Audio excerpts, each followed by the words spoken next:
ချင်းတွေကိုအကြံပေးတာတွေနဲ့ရှေးကြတဲ့အတွေးခေါ်ပညာတွေကိုရောလိုက်ရင်ဘယ်လိုဖြစ်မလဲဆိုတာစဉ်းစားကြည့်ဘူးလား။ online မှာတော်တော်လေးပေါက်သွားတဲ့အကြောင်းအရာတစ်ခုရှိတယ်။အဲ့ဒါကဆွဲဆောင်မှုရဲ့လျှို့ဝှက်ချက်တွေကိုဘယ်လိုမျိုးချပြထားတယ်လဲဆိုတာကိုကျွန်တော်တို့အတူတူကြည့်တော့ကြမှာပါ။ကဲတကယ်ပဲနည်းနည်းရှိုင်ခိုင်မာတဲ့ဆက်ဆံရေးတစ်ခုတိစောက်ဖို့ကဘာလို့များတဲ့တော့ခက်ခဲနေရတာလဲ။အများစုကတော့ဒါကိုစဉ်းစားနေကြမှာပဲ။ဒါပေမဲ့ဒီ EU စားကပေးတဲ့အဖြေဒါလေးကျွန်တော်တို့ထင်ထားတဲ့တော်တော်လေးကွဲထွက်နေနိုင်တယ်ဒီနေရာမှာတခုကြိုပြောချင်တာကဒီအယူဆတွေကိုလိုက်လို့ဖို့ပြောနေတာမျိုးတော့မဟုတ်ပါဘူးเนาะဒါတွေရဲ့နောက်ွယ်မှာဘယ်လိုအတွေ့အခေါ်တွေရှိနေလဲဆိုတာကိုနားလည်အောင်အတူတူလေ့လာကြည့်ကြမယ်တဘောပါကဲပထမဆုံးအဓိကအချက်ကစကလုံးတွေအတွက်ပို့ပြီးတော့အစွမ်းထက်တဲ့ຢာတစ်ခုနဲ့စထားတဲ့အများစုကစကားပြောကောင်းအောင်စကလုံးလက်လက်လေးတွေတုံးနိုင်အောင်ပဲအာယုံစိုက်နေကြတယ်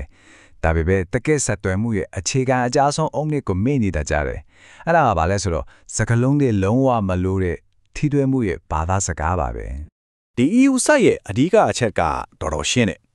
အမျိုးသမီးတွေအတွက်ဆက်ဆံရေးတစ်ခုမှာဆက်သွယ်မှုဆိုတာစကားပြောနေုံနဲ့မပြီးဘူးတဲ့ရုပ်ပိုင်းဆိုင်ရာတော့စိတ်ပိုင်းဆိုင်ရာခံစားမှုတွေပါအများကြီးပါဝင်နေတယ်လို့ဆိုပါတယ်ပြောရရင်စကားလုံးတွေချီနေတော့မပြည့်စုံဘူးပေါ့ဗျာဒါပေမဲ့ခဏလေးထိတွေ့မှုတန်းကတော့အတူတူမဟုတ်ဘူးဒီမှာစိတ်ဝင်စားစရာအကောင်းဆုံးချက်ကဘာလဲဆိုတော့ထိတွေ့လိုက်တဲ့လုံရဲ့ချက်အဲ့ဒီနောက်ွယ်ကရည်ရွယ်ချက်ကပိုပြီးအရေးကြီးတယ်လို့သူကဆိုထားတာပဲဒါဟ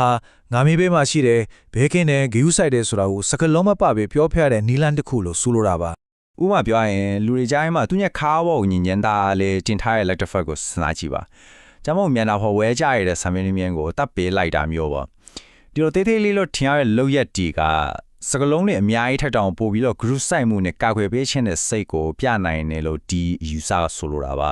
ကဲရိုးပိုင်ဆိုင်ရာဆက်သွယ်မှုကအခြေခံအုပ်မြစ်ဆိုတာတော့တီးပြီဒါဆိုစကလုံးတွေကဘယ်နေရာကနေဝင်လာမှာလဲဟုတ်ပြီဒီနေရာမှာပဲအထင်ကြီးအောင်လုပ်တာနဲ့တကယ်ဆက်သွယ်တာကြားကအကြီးမားနှုံးကွာခြားချက်ကိုတွေ့ရတော့မှာပါကြည့်လိုက်ရှင်းရှင်းလေးပဲတစ်ဖက်မှာကသူများသဘောကျအောင်အတိအမှတ်ပြအောင်ကြိုးစားနေပဲနောက်တစ်ဖက်မှာတော့အတူတူရှိနေတဲ့အချင်းလေးကိုပဲဖြုံးမွေးနေတာတယောက်ကသူဘလောက်တော်ကြောင်းအထင်ကြီးအောင်ပြောနေခြင်းမှာနောက်တစ်ယောက်ကကြတော့နားလည်ခြင်းလို့နားထောင်နေတယ်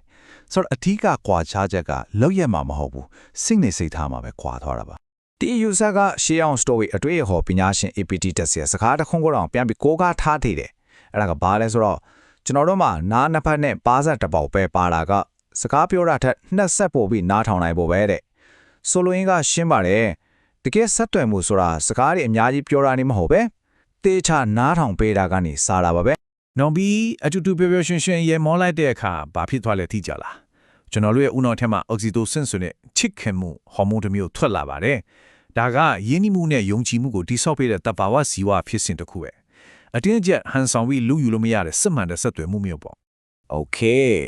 คထိတွေ့မှုရောစကားပြောဆိုမှုရောနှစ်ခုလုံးအရေးကြီးတာမှန်ပါတယ်ဒါပေမဲ့အဲ့ဒီအရာအားလုံးရဲ့အောက်မှာခံထားတဲ့အမာခံကဘာဖြစ်မလဲဒီ UI ရဲ့လေတကယ်ဆွဲဆောင်မှုအရှိဆုံးအရာကအပေါ်ယံလုံးရက်တွေမဟုတ်ဘူးတဲ့အတွင်းစိတ်ရဲ့ခိုင်မာတဲ့အခြေအနေတစ်ခုအကာအကွယ်ပေးသူရဲ့စိတ်ဆိုတာပါပဲအကာအကွယ်ပေးသူလို့ပြောလိုက်လို့ကြွက်သားတွေခွန်သားတွေအကြောင်းပြောနေရင်လုံးဝမဟုတ်ဘူးနော်ဒါကစိတ်ပိုင်းဆိုင်ရာတည်ငြိမ်မှုကိုဆိုလိုတာပါတစ်ဖက်လူကစိတ်ရှုပ်ထွေးနေတဲ့အခြေအနေတွေမှာတော့ကိုယ့်ရဲ့တည်ငြိမ်မှုကိုမပြောက်သွားအောင်ထိန်းထားနိုင်တဲ့စွမ်းရည်မျိုးကိုပြောတာပါကဲဒါစီဒီလိုမျိုးစိတ်ပိုင်းဆိုင်ရာခွန်အားကဘကနေရလာတာလေအဖြေကကျွန်တော်တို့ထင်တယ်လို့ဆက်ဆံရေးထဲမှာမဟုတ်ဘူးအပြင်းပန်းမှရှိနေပါတယ်အဲ့ဒါကတော့ဒီဆက်ဆံရေးတစ်ခုတည်းတဲ့ပိုပြီးကြီးမားတဲ့ကိုပိုင်ရည်မှန်းချက်တစ်ခုရှိနေခြင်းပါကိုဘဝအတွက်သွားစီရလမ်းကိုရဲ့အိမ်မက်တင်အဲ့ဒါတွေကမှတကယ်ကိုခိုင်မာတဲ့စိတ်ပိုင်းဆိုင်ရာအမာခံအုံမြင့်ဖြစ်လာစေတယ်လို့ဆိုလိုတာပါဒီလိုစိတ်နဲ့သဘောထားကိုဘလို့ရတဲ့ကနေတရှိမြင်နိုင်လဲဆိုတော့ရှင်းလင်းတဲ့ရည်မှန်းချက်ရှိတာမျိုးဖိအားတွေအောက်မှာစိတ်တည်ငြိမ်နိုင်တာမျိုးပြီးတော့ပြဿနာတစ်ခုကိုချက်ချင်းဝင်ဖြေရှင်းမပေးတဲ့အရင်ဆုံးနားထောင်ပေးနိုင်တဲ့စွမ်းရည်မျိုးလေးပါပဲနောက်ပြီးတော့လေရှီကန်နဲ့ယဉ်ကျေးမှုရဲ့ပြိုးရုပ်အနေနဲ့တသက်ရရထားတဲ့မိုးစေကိုတောင်ထည့်ပြထားပါသေးတယ်ဟုတ်ပြီအခုဆိုတည်ငြိမ်တဲ့အုံမြင့်လက်ရှိပြီးစစ်မှန်တဲ့ဆက်သွယ်မှုလည်းရပြီဒါပေမဲ့နောက်ဆုံးပဟေးလေးတစ်ခွက်တော့ကြံ့နေပြီတယ်အဲ့ဒါကတော့အရာအလုံးကိုပြန်ပြီးစိတ်လှုပ်ရှားစရာကောင်းသွားအောင်လုပ်ပေးမယ်မီးပွားလေးတစ်ခုပါပဲတကယ်တော့လေဒီအတွေးခေါ်တစ်ခုလုံးကိုပြန်ကြည့်လိုက်ရင်တစ်ခုနဲ့တစ်ခုစန့်ကျင်ပဲဖြစ်နေတယ်လို့ထင်ရတဲ့စွမ်းအားနှစ်ခုကအပြန်လန်ဖြစ်စီပြီးဟန်ချက်ညီနေတဲ့အပေါ်မှာတိဆောက်ထားတာကိုတွေ့ရမှာပါတစ်ဖက်မှာတည်ငြိမ်မှုအမဲရှိနေပေးမှုရည်ရွယ်ချက်ရှိမှုဆိုတဲ့ကြောက်စုလိုအရာတွေရှိတယ်နောက်တစ်ဖက်မှာကျတော